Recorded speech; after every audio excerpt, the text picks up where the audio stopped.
Welcome to learning session. It's about the education loan scheme. तो education loan scheme जो है that basically was based upon the recommendations by R J Kamath committee. R J Kamath committee की recommendations के base के ऊपर एक scheme launch की गई for the education purposes in India. बहुत इंपॉर्टेंट स्कीम है, राइट। एंड इस स्कीम जो है, इस स्कीम को आईबीए ने फर्दर मॉडिफाई करा गया। IBA modified, Indian bank association further modified it, right. तो कौन कौन से कोर्सेज एलिजिबल है? लाइक अगर आप इंडिया में स्टडी कर रहे हो ना, तो जितने भी तरह के एजुकेशन है सभी इसमें एलिजिबल है। अगर आप अब्रॉड स्टडी करने वाले हो तो ग्रेजुएशन, पोस्ट ग्रेजुएशन, वो कोर्सेज जो एलिजिबल हैं, राइट, कंडक्ट किए जा रहे हैं सीआईएमए के द्वारा, right. CPA in USA and other eligible courses, यानी कि कोई भी रेप्यूटेड इंस्टीट्यूशन में अगर आप जा रहे हो पढ़ने के लिए, तो वो सभी कोर्सेज एजुकेशन लोन स्कीम के तहत एलिजिबल माने जाएंगे। Those all will be eligible, ठीक है। तो फाइनेंशियल असिस्टेंस प्रोवाइड की जाती है ताकि आप एजुकेशन को परस्यू कर पाओ, हायर एजुकेशन को परस्यू कर पाओ, चाहे अंडर ग्रेजुएट के लिए जा रहे हो, पोस्ट ग्रेजुएट के लिए जा रहे हो, प्रोफेशनल के लिए जा रहे हो, वोकेशनल के लिए जा रहे हो, right. Those all are eligible. So Indian nationals इसमें एलिजिबल होते हैं। कौन होते हैं? इंडियन नेशनल्स, ये नहीं हर कोई एलिजिबल है, ठीक है। इंडियन नेशनल एलिजिबल है इसमें, जो full time higher education courses करना चाहते हैं वो एलिजिबल हैं। एंड अगर आप रिकॉग्नाइज्ड इंस्टीट्यूशन में एडमिशन लेने जा रहे हो, आपके पास प्रूफ ऑफ है कि आपको आपने सीट सिक्योर कर ली है या एडमिशन आपको मिल गई है वहां पर, तो आप डेफिनेटली एलिजिबल हो। और एक एज क्राइटेरिया नॉर्मली आपको देखने को मिलेगा। इन जनरल अगर ये एज क्राइटेरिया है, डेट इज 35 ईयर्स एज तक इन जनरल। और इन केस अगर आप सेल्फ एम्प्लॉयड रहे हैं, सॉरी नॉट सेल्फ एम्प्लॉयड, अगर आप एम्प्लॉयड है, राइट, तो वो बेसिकली 45 ईयर्स तक लेके जा सकते हैं। क्लियर है चीज? चलिए, अब क्वांटम की बात करते हैं। If we talk about the quantum, right, तो अगर आप इंडिया में पढ़ने वाले हैं तो as per the model education loan scheme, I am not talking about a scheme which is applicable in all the banks, I am talking about model education loan scheme, ठीक है। तो उसके अकॉर्डिंग इंडिया में study करने वाले हो तो 10 लाख का क्वांटम, और बाहर स्टडी करने वाले तो 20 लाख का क्वांटम। उसके अकॉर्डिंग जो मॉडल आपकी एजुकेशन लोन स्कीम थी उसके अकॉर्डिंग। अदरवाइज जो क्वांटम है that varies from bank to bank, वो बैंक टू बैंक वेरी करेगा, डेफिनेटली करेगा। अच्छा, प्रायोरिटी सेक्टर लेंडिंग में कितना अमाउंट कवर्ड है? In case of priority sector lending कितना अमाउंट कवर हो सकता है in education, under the education sector? It was 25 lakh rupees, if you remember. We have already covered the updated video on education loan scheme. तो 25 लाख रुपए तक का quantum था उसमें, राइट। मार्जिन की अगर बात करें तो कोई मार्जिन नहीं चाहिए 4 लाख रुपए तक, up to the amount of rupees 4 lakh, no margin is required. किसी भी मार्जिन को मेंटेन करने की जरूरत नहीं है।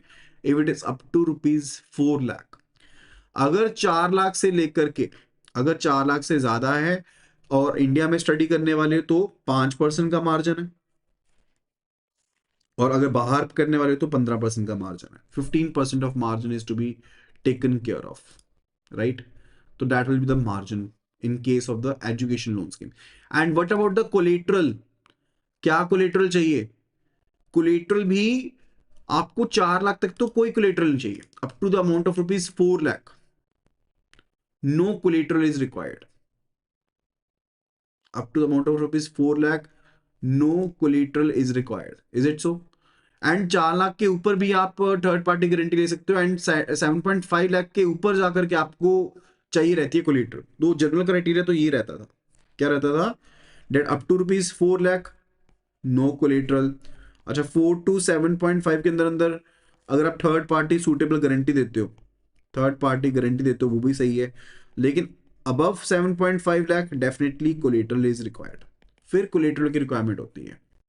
तो we can simply be saying कि 7.5 लाख रुपीज तक तो कोई भी कोलेट्रल की रिक्वायरमेंट नहीं है। अगर आप किसी गारंटी कवर में, या तो थर्ड पार्टी गारंटी है, या फिर अगर एनसीजीटीसी का कवर है, आप एनसीजीटीसी कवर ले लो, ठीक है, तो आपको कोलेट्रल की रिक्वायरमेंट ही नहीं है, right. And that's a main thing.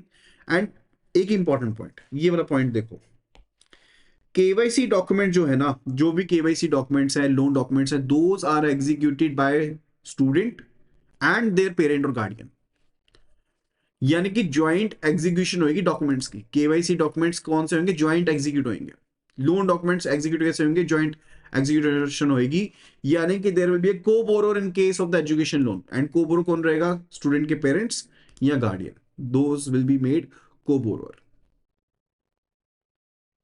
ठीक है। रेट ऑफ इंटरेस्ट देखो, रेट ऑफ इंटरेस्ट जो रहेगा that will be up to ₹4 lakh. Base rate would be applicable as per the model education loan scheme up to ₹4 lakh.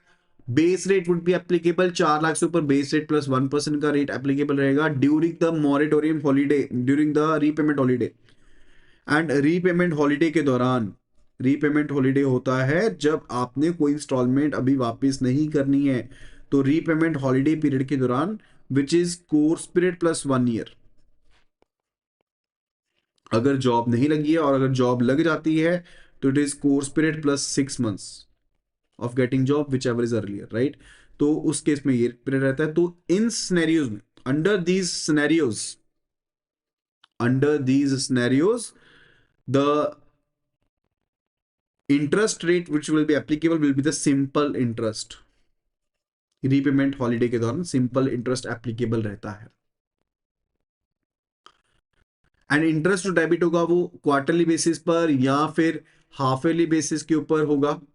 ठीक है, तो यही चीज यहां पर लिखी गई है कि सिंपल बेसिस पर रहेगा during the repayment holiday period, during the repayment holiday period, right. और अगर आपका डिफॉल्ट जो है, ओवर ड्यू अमाउंट जो है 2 लाख से ज्यादा का हो गया है, राइट, तो उसके केस में पीनल इंटरेस्ट 2% का चार्ज किया जाएगा over and above the base rate plus जो भी आपका रेट एप्लीकेबल था। क्लियर है? Now let's have a look at the repayment period. Repayment period क्या रहता है? रीपेमेंट पीरियड आपका स्टार्ट होता है मॉरेटोरियम के बाद। मॉरेटोरियम पीरियड वो रहता है जिसके दौरान इंटरेस्ट चार्ज होगा as simple interest, but you need not to pay the installments. Installments आपकी स्टार्ट होंगी कोर्स पीरियड प्लस 1 ईयर के बाद। लेट से हम बात करें एक नॉर्मल ग्रेजुएशन की, जिसमें ग्रेजुएशन का पीरियड है 3 साल का।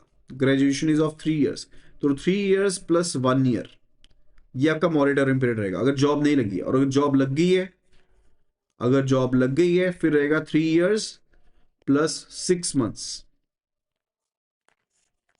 और विच एवर इज अर्लियर।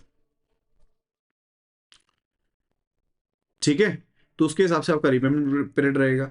और total repayment is to be done maximum in 15 years. यानी कि टोटल टाइम पीरियड जो रहेगा, टोटल रीपेमेंट पीरियड जो हो सकता है for the education loan, that would be what?